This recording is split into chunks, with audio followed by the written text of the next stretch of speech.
Sermon a Day. I am Pastor Tom Estes, and this is your 5-minute sermon for January 26th, 2013. The title of today's message is, Beware of False Prophets. This message is the first of many that we will be doing on this subject. Matthew chapter 7 verse 15 says this, Beware of false prophets, which come to you in sheep's clothing, but inwardly they are ravening wolves. And this underlies something that I think is forgotten. These big TV preachers, the Joel Osteens of the world, the Rick Warrens of the world, for them to be as educated as they are, and to be as wrong as they are, and to be as crooked doctrinally as they are, can only lead you to one logical conclusion, which is they're doing this stuff on purpose. They know they're lying. They know that what they are saying is not the whole truth. When Joel Osteen stands up and says, I think the only thing wrong with homosexuality is that it's not God's best, well, you got to understand, Joel Osteen has read the Bible. Joel Osteen is lying intentionally. He's not the topic today. I want to actually point out a man to you named Mark Driscoll. He pastors the Mars Hill Church. I say that word. I hate to even give it that word, that title, because it is anything but a church, but that's what they call themselves. And he pastors this church. It's out in Washington State.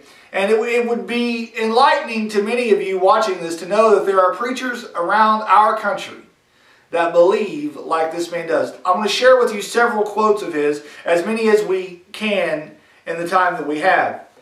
He asked the question, why did he start the church? He says, okay, why did I start this church? Here's his answer. So I decided to start a church for 3 reasons. First, I hated going to church, and I wanted one I liked, so I thought I would just start my own.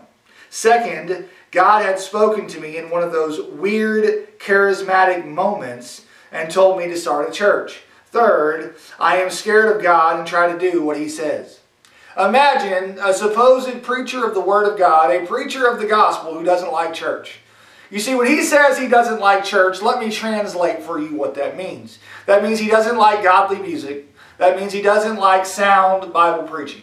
Yet, he is the one that God would tell in some quote-unquote weird charismatic moment to start a church. Sadly, this church today runs about 15,000 members. When he was asked about the vision for his church, here's what he said.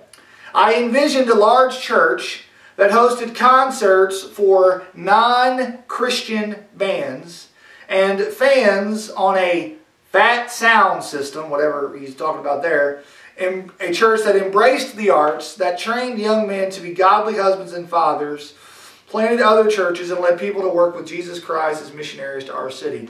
Interesting that none of those things have to do with salvation. He wanted to start a church, but not so people would be saved. His first reason, it says here, is because he wanted to have concerts for non-Christian bands. That's great.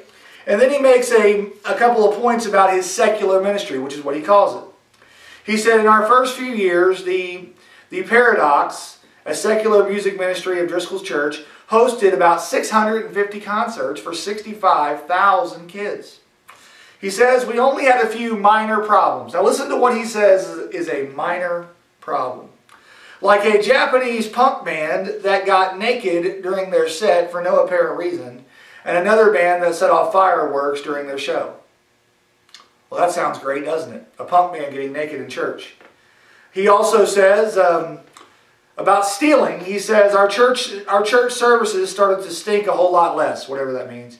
He said, we scraped together enough money to buy some big honking speakers. And then he says, and I stole an unused sound system from my old church. He goes along with the projection screen. And he said, these are sins which Jesus thankfully died to forgive. So I guess because Jesus died to forgive the sin of stealing, it's okay to steal. So tell your kids that. And then I'll give you one more. Here's what he says about sermons on sex. He says this. Some of the sermons on sex were R-rated. And we gave warnings to parents and sometimes saw whole visiting youth groups walk out blushing halfway through the sermon. On other occasions, he said people walked out during the sermon and flipped me off on their way out, a trend that has continued. Well, isn't that fantastic? Folks, the fact of the matter is we have many false prophets in our day. And there is nothing wrong with us pointing them out, pointing the finger at them, and saying these are men that you need to avoid. Mark Driscoll is one of those men. I want to encourage all of you, beware of false prophets.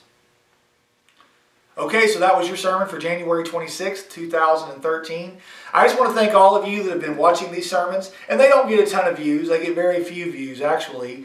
But even if one of you gets something out of it, then I believe it's worth it. So thank you for watching. Thank you for the time you spend. Thank you for the positive comments that I hear from people in person and on Facebook. I appreciate that very much. And if you're ever in the Winter Haven, Florida area, I just want to encourage you, please check out the Southside Baptist Church. We'd love to get to know you, and we'd love to help you get to know Jesus Christ. God bless you, and have a great day.